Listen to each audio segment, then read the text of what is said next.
My name is Madison Barra, and welcome to my podcast, where it's all about teaching you how to lose weight, keep it off, and actually enjoy the process. I've lost over 70 pounds, and these are the failures and lessons I've learned along the way. Hope you enjoy and subscribe.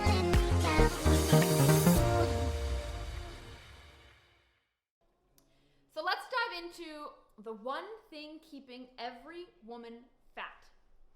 And it's not what you think. So there was this professor, and he was in this huge lecture hall, and he had all these students sitting in front of him, filling all the seats. And they were all anxious to see, what's this guy going to talk about today? So this professor, he doesn't say anything. He slams this huge boom, this glass jar on his desk. And it gets all the students' attention. Now they're quiet. You can hear a pin drop. And then the professor, quietly, he starts putting these really big rocks in this jar. And then these rocks can't fit anymore. So he stops, he turns to the students, and he says, "Is this jar full?" And the students are smiling. They're like, "Yeah, clearly you can't fit another rock in there." Then the professor smirks. He goes under his desk. He pulls out a bag of pebbles, dumps it in, and then the pebbles fall in between the spaces of the rocks. Then he looks at the students again, smiling, and he says, "Is this jar full?" Now the students kind of catching on. They say, "Probably not." So then the teacher, the professor, he grabs under his desk. Oh, there's a bag of sand. Takes the sand, pours it in the jar, and the sand settles between the pebbles. Again, is this jar full? Students say no. And he grabs a big bottle of water, dumps it over the sand, and it settles in between the grains of sand. Then this professor, he looks around the room, he stares at the students, and he says, "This jar represents your life. The big rocks are the urgent, important things, your health and your family. The pebbles, they're the secondary things, important but not urgent, job, career, hobbies. The sand, these are the little things that fill up our time, driving, laundry, emails. And then the water are distractions, like social media or gossiping. If you fill up the jar with sand or water first, you will have no room for the big rocks. But if you fill the jar up with big rocks first, aka if you put your health first and focus on that first, you can fit way more in your jar. You can fit way more in your jar.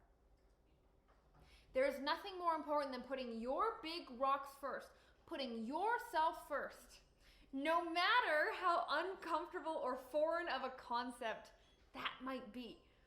Because in order to be truly selfless, you must first be selfish. How can you fill anybody else's cup if yours is empty? They say it when you board a plane. Put your oxygen mask on first before putting anybody else's on. If you pass out, you can't help anybody else. If you're not your best self, you can't help anybody else become their best self, yet alone be a good example for them. And so being healthy, putting your big rocks in your jar first is more important than taking care of your husband, and it's even more important than taking care of your children. And I know that sounds crazy and controversial, but you got your husband, you got your kids because you were the best you, or you were working on you. You can't lose sight of you. We can't get tricked, or we can't be fooled into old habits of putting the sand and the water in the jar first, even though that's the things that overwhelm us and seem to be the most of in our lives. I remember when I was trying to lose weight, and I remember taking care of everybody else before me. And by the end of the day, I was exhausted. Physically, mentally, spiritually, I had nothing left for myself. Nothing. I was just burnt out. I was like a zombie. I'd be sitting in front of the TV, not even like registering what's happening on the TV, like a blank stare, mindlessly eating chips. And then I hit the bottom of the bag and I didn't even realize I ate the whole bag. I wasn't even hungry. And then after that bag, I wasn't even full.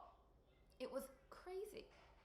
And, I could cook healthy meals for everybody else. I made sure everybody else was nourished and fed. But then I didn't leave any time for myself. So I had to grab what was quick. Crackers, ice cream, drive-thrus. And I even owned a gym with my husband, Ryan. We owned a gym called Kingdom of Iron. And I made sure my friends and family always showed up for their workouts. Always. But did I have time for a workout at the end of the day? No. Did I work out? No. That couch was calling my name. That couch was too enticing at the end of the night. And so everybody else came first, I came last, and my jar was full of sand and water, and I didn't even realize it. And I was very, I guess it's just, overwhelmed, like I was drowning. Like I was always one step behind, no matter how good of intentions I had. And I couldn't seem to get ahead because, like, who here has a huge to-do list? Like, my to-do list is like a mile long, and every day it's growing. When I cross off one thing, I'm adding on 2 extra things. And so, one day it kind of clued into me, oh my gosh, this to-do list that I have has never really been getting shorter. And so I'm never going to get time or find time or have the money or X, Y, and Z. I'm never going to get the thing to reach my goal. I have to make time because nothing's going to change. My life's not going to change overnight. I'm still going to be busy, have to take care of my family, and have to find time for me still. I can't change my life overnight. So what I got going on right now, I have to figure out how to make it work with that instead of fighting against it or using that as an excuse as to why I can't. And so I finally realized, okay, clearly time isn't magically going to appear anywhere. Energy isn't magically going to appear anywhere. Motivation isn't going to magically appear anywhere. I just need to make time and stick to it. And so that is what I did. I committed then and there that I'm only going to put my rocks in my big, big rocks in my life first. And I'm not going to let anybody talk me out of it, anybody persuade me. I'm firm on these boundaries because I know that it's going to hurt other people if I don't do this, even though it might feel like to them I'm hurting them in the short term because of this decision. But here's the cool thing. When I made this decision, I just started small. What I did was I chose to do things that once I implemented it in my life, I couldn't never do it again. I couldn't not do it. It was so small and so simple. I never went backwards. I never stopped doing it. So small things is where it starts. Like I would do 10 squats while I would brush my teeth. Easy. Required no extra time and no energy. It's 10, if I was like, God, I'm hungry and the family's eating pizza, I had the pizza. But I made sure that I had an extra side of vegetables right on the side of my pizza. Still had 2-3 slices, but I ate my broccoli. It's the small things. It's the small things. I stopped following women on social media that made me feel bad about myself, right? That required no energy. Just click one unfollow button, right? All these women with like picture perfect lives and they were born with abs, I just stopped following them because they weren't helpful and they weren't making me feel good.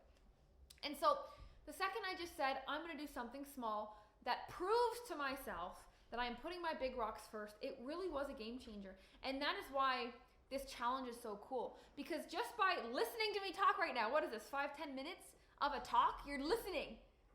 All you got to do is just take it in.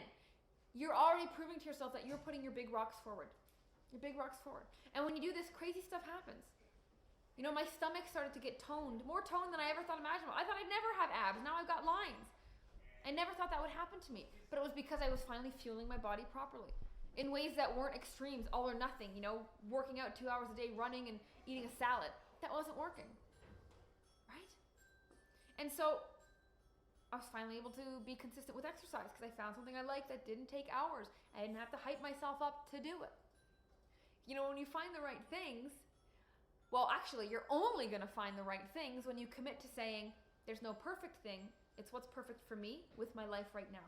Not waiting for the right time, waiting for the holiday to be over, waiting for your birthday to pass.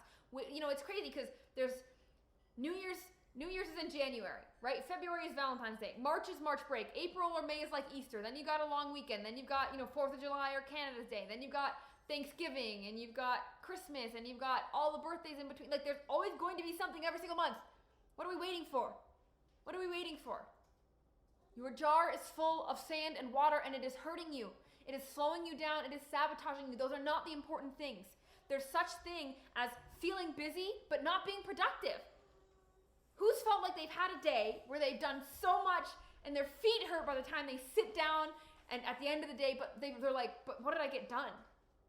You were so busy but got nothing accomplished. Busyness and productivity are different.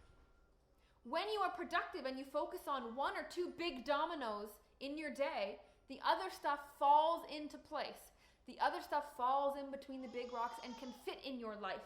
You will never win by focusing on the insignificant things, the day-to-day things. So what? Your dishwasher didn't get done today. So what? You left a load of laundry in the dryer and you didn't fold it. Get the workout in instead. Take 5 minutes and chop some veggies. You know, like it's like little things. And this story always reminds me of our private client, Arlene. So Arlene came to us. She was completely burnt out, just like I was. Like everybody else came first. She had a very stressful job. She was a support worker, and I mean, if anybody knows that job, it is very taxing. I was actually, one of my first jobs was being a support worker, and I got beat up every day. It was brutal, very rewarding, but brutal. So Arlene was like last straw. So work was really tough. She had to drive her kids around, you know, sports and all that stuff, super busy. That takes up your time. And then she had to take care of a sick husband. And so she had nothing left for herself. She had nothing. She was out. She couldn't do it. So I sat down with Arlene. We looked at our crazy busy schedule and we said, what are the small things that we can fit in that if we put in, they'll never fall back out? And so we implemented this very sustainable and simple plan. She went on to lose over 40 pounds, but that wasn't even like the coolest part. She just had like mental freedom. She could breathe. She felt like she could catch up on things. She felt like her to-do list was actually shrinking. And that's crazy because with the plan, we added more stuff to her plate. Being healthy, there's things you have to do to be healthy. So it actually adds to your to-do list. Nothing like crazy, but it is adding things to your to-do list. But when you do that, everything else becomes easier. Everything else falls in between your rocks and can be sustainable. That is the power of prioritizing yourself, prioritizing your health above everything else, even if in the short term it makes other people uncomfortable or other people upset or they can't understand it. At the end of the day, we're all going to die. Sorry, getting real morbid for a second. We're all going to die, and we go through death's door alone. Who do you want to walk through that door as? Who do you want to say you were while you lived? You want to say you lived for everybody else? Or do you want to say you became the best you and were able to help everybody else? And so a great way to actually put your big rocks first is to just try, right? Just trying is still proof of putting your big rocks first, even if sometimes we forget to put the big rock first. Sometimes we focus on a pebble and some sand. Sometimes it feels like those big rocks are too heavy to lift into your jar. Like, I get it. I'm not asking to change overnight, but you need to recognize that the reason we're struggling is because the big rocks haven't been coming first. And until you realize that they must, then you're not going to know what to do to actually start that process. So start small and ask yourself, future me who's reached my goal, me who's loving my body, loving my life, loving my health, and health is now easy and automatic like brushing my teeth. That version of me, what does she do different that I'm either doing now that I shouldn't be doing or that I'm not doing now that I should be doing? How do you think she acts? So ask yourself, how does future you ensure that those big rocks get focused on? Ask yourself that. Really sit down and think about that. And you'll have some answers as to how you can continue to do that long term. So I hope you had a valuable lesson today about how, even though it might seem difficult or uncomfortable to put yourself first after, a habit or a lifetime of not doing so, if you don't do that going forward, that will be the one thing that keeps you unchanged, not growing, and not your happiest. That's the one thing.